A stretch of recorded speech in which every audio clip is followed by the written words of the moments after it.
Hello. Today I want to read you a book about one of the parables that Jesus taught.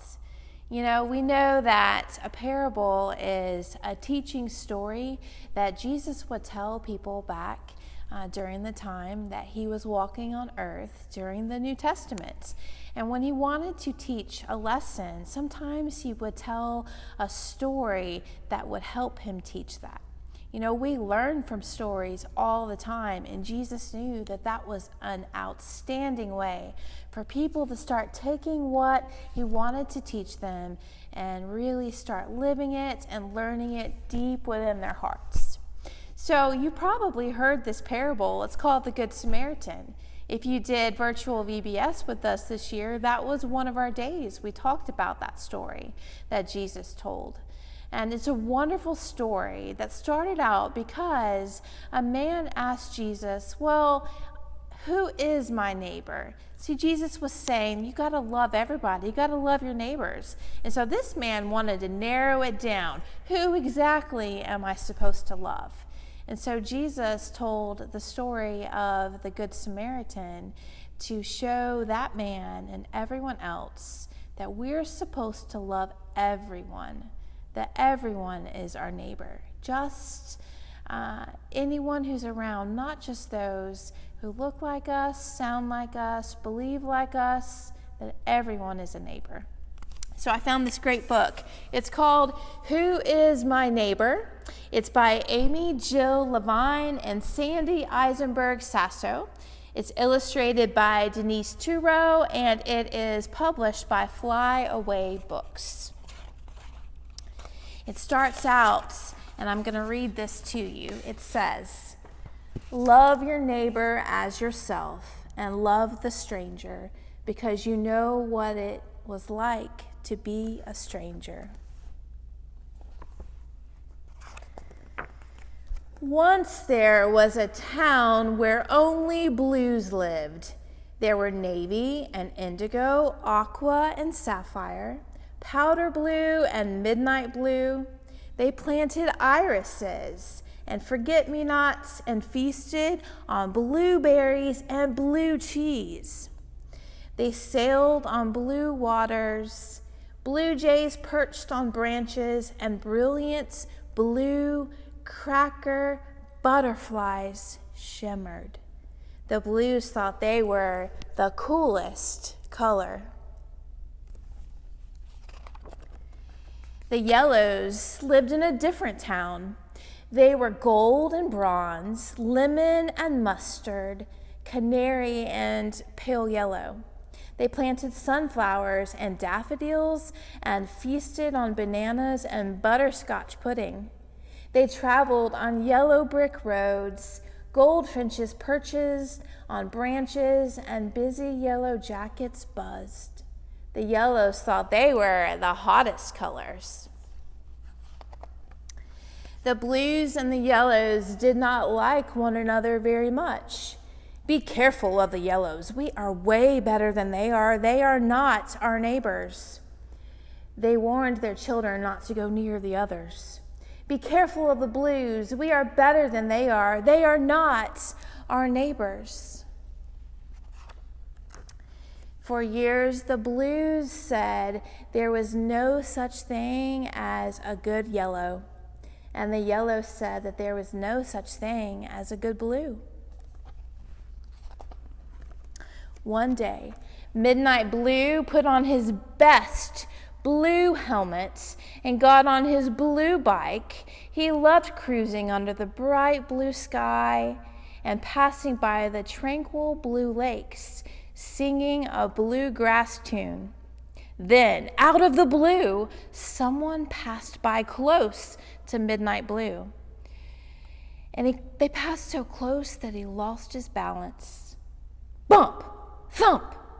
Midnight Blue tumbled to the ground. His knees started to turn black and blue. Midnight Blue needed help. Along came Navy. Navy will help me, Midnight Blue thought. But Navy was afraid. She wondered, maybe someone made midnight blue fall, and maybe that person is still around. So Navy pretended not to notice Midnight Blue.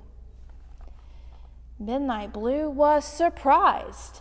Why hadn't Navy stopped to help? After all, Navy was his neighbor. Along came Powder Blue.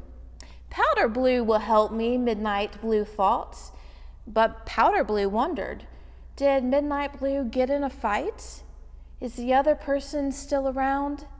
He was afraid, so he pretended not to notice Midnight Blue. Midnight Blue was surprised. Why hadn't Powder Blue stopped either? After all, Powder Blue was his neighbor. Neither Navy nor Powder Blue is true blue. Along came Lemon.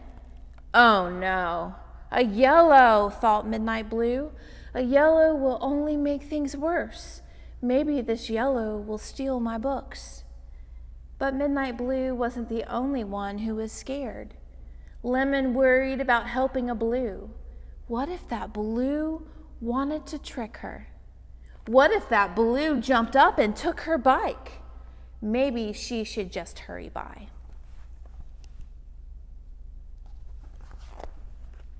But Lemon didn't hurry by. She decided to help. She didn't steal his books. She picked them up. She lifted Midnight Blue from the dirt, handed him his helmets, and helped him get on the back of her bike. Then she took him to her doctor. While they waited, Lemon gave Midnight Blue a butterscotch cookie. It was broken, but still delicious. Midnight Blue said, "You're a good yellow. Yellow, not like the others." "Most yellows are good," Lemon said. "So are most blues," Midnight Blue said, and he smiled. He pulled out a small bag of blueberries and gave some to Lemon. They were a little squished, but still yummy. When Dr. Gold came out, Midnight Blue was still a bit frightened.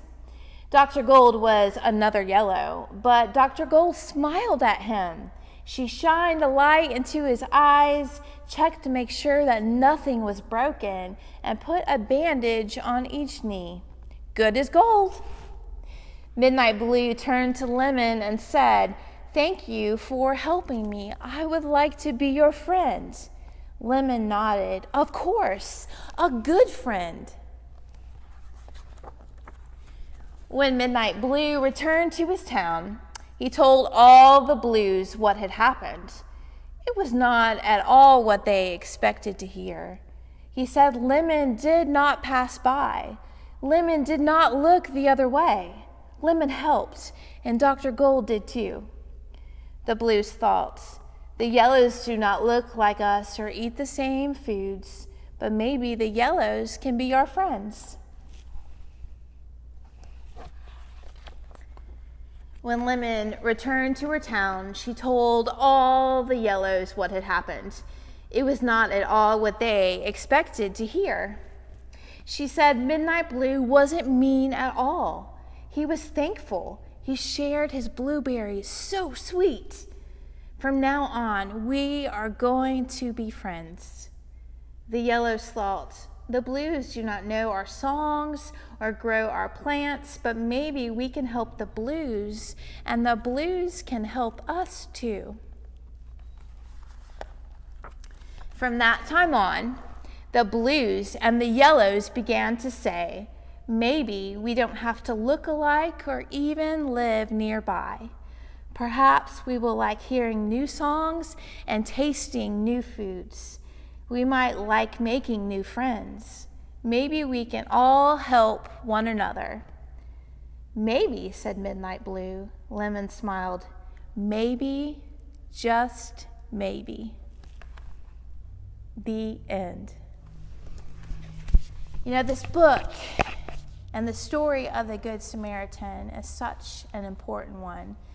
It teaches us how we need to love our neighbors and treat them with kindness, it also shows us that we can learn so much and have such a better time when we are friends with others who aren't just like us.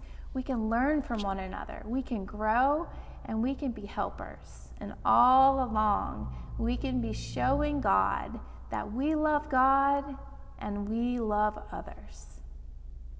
See you soon.